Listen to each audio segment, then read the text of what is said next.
Chapter 27. When the morning was come, all the chief priests and elders of the people took counsel against Jesus to put him to death. And when they had bound him, they led him away, and delivered him to Pontius Pilate the governor. Then Judas, which had betrayed him, when he saw that he was condemned, repented himself, and brought again the 30 pieces of silver to the chief priests and elders, saying, I have sinned in that I have betrayed the innocent blood. And they said, What is that to us? See thou to that. And he cast down the pieces of silver in the temple, and departed, and went and hanged himself. And the chief priests took the silver pieces, and said, It is not lawful for to put them into the treasury, because it is the price of blood. And they took counsel, and bought with them the potter's field, to bury strangers in. Wherefore that field was called the field of blood unto this day. Then was fulfilled that which was spoken by Jeremy the prophet, saying, And they took the 30 pieces of silver, the price of him that was valued, whom they of the children of Israel did value, and gave them for the potter's field, as the Lord appointed me. And Jesus stood before the governor, and the governor asked him, saying, Art thou the King of the Jews? And Jesus said unto him, Thou sayest. And when he was accused of the chief priests and elders, he answered nothing. Then said Pilate unto him, Hearest thou not how many things they witness against thee? And he answered him to never a word, insomuch that the governor marveled greatly. Now at that feast the governor was wont to release unto the people a prisoner whom they would. And they had then a notable prisoner called Barabbas. Therefore when they were gathered together, Pilate said unto them, Whom will ye that I release unto you, Barabbas, or Jesus, which is called Christ? For he knew that for envy they had delivered him. When he was set down on the judgment seat, his wife sent unto him, saying, Have thou nothing to do with that just man, for I have suffered many things this day in a dream because of him.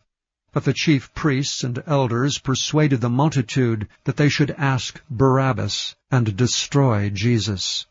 The governor answered and said unto them, Whether of the twain will ye that I release unto you? They said, Barabbas. Pilate saith unto them, What shall I do then with Jesus, which is called Christ? They all say unto him, Let him be crucified. And the governor said, Why, what evil hath he done? But they cried out the more, saying, Let him be crucified. When Pilate saw that he could prevail nothing, but that rather a tumult was made, he took water and washed his hands before the multitude, saying, I am innocent of the blood of this just person. See ye to it. Then answered all the people, and said, His blood be on us, and on our children. Then released he Barabbas unto them, and when he had scourged Jesus, he delivered him to be crucified. Then the soldiers of the governor took Jesus into the common hall, and gathered unto him the whole band of soldiers. And they stripped him, and put on him a scarlet robe. And when they had platted a crown of thorns, they put it upon his head, and a reed in his right hand. And they bowed the knee before him, and mocked him, saying, Hail, King of the Jews! And they spit upon him, and took the reed, and smote him on the head. And after that they had mocked him, they took the robe off from him, and put his own raiment on him, and led him away to crucify him. And as they came out, they found a man of Cyrene, Simon by name. Him they compelled to bear his cross.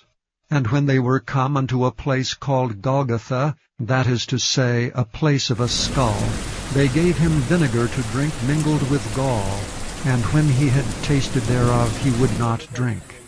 And they crucified him, and parted his garments, casting lots, that it might be fulfilled which was spoken by the prophet.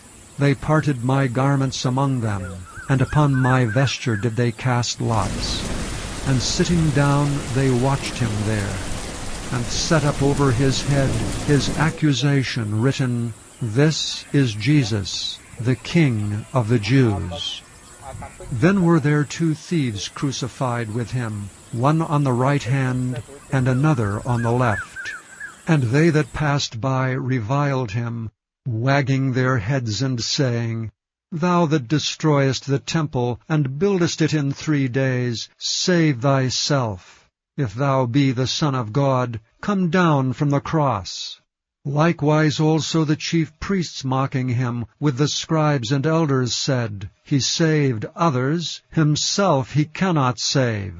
If he be the King of Israel, let him now come down from the cross, and we will believe him. He trusted in God. Let him deliver him now, if he will have him, for he said, I am the Son of God.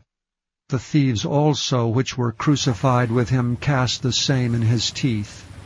Now from the 6th hour there was darkness over all the land unto the 9th hour. And about the 9th hour Jesus cried with a loud voice, saying, Eli, Eli, lama sabachthani, that is to say, my God, why hast thou forsaken me? Some of them that stood there, when they heard that, said, This man calleth for Elias. And straightway one of them ran, and took a sponge, and filled it with vinegar, and put it on a reed, and gave him to drink. The rest said, Let be. Let us see whether Elias will come to save him. Jesus, when he had cried again with a loud voice, yielded up the ghost. And behold, the veil of the temple was rent in twain from the top to the bottom. And the earth did quake, and the rocks rent, and the graves were opened, and many bodies of the saints which slept arose, and came out of the graves after his resurrection, and went into the holy city, and appeared unto many. Now when the centurion, and they that were with him watching Jesus, saw the earthquake, and those things that were done, they feared greatly, saying, Truly this was the Son of God. And many women were there beholding afar off, which followed Jesus from Galilee, ministering unto him. Among which was Mary Magdalene, and Mary the mother of James and Joses, and the mother of Zebedee's children. When the even was come, there came a rich man of Arimathea named Joseph, who also himself was Jesus' disciple. He went to Pilate, and begged the body of Jesus. Then Pilate commanded the body to be delivered. And when Joseph had taken the body, he wrapped it in a clean linen cloth, and laid it in his own new tomb, which he had hewn out in the rock. And he rolled a great stone to the door of the sepulchre, and departed. And there was Mary Magdalene, and the other Mary, sitting over against the sepulchre. Now the next day that followed the day of the preparation, the chief priests and Pharisees came together unto Pilate, saying, Sir, we remember that deceiver said while he was yet alive, After 3 days I will rise again. Command therefore that the sepulchre be made sure until the 3rd day, lest his disciples come by night and steal him away, and say unto the people, He is risen from the dead. So the last error shall be worse than the first. Pilate said unto them, Ye have a watch, go your way, make it as sure as ye can. So they went and made the sepulchre sure, sealing the stone, and setting a watch.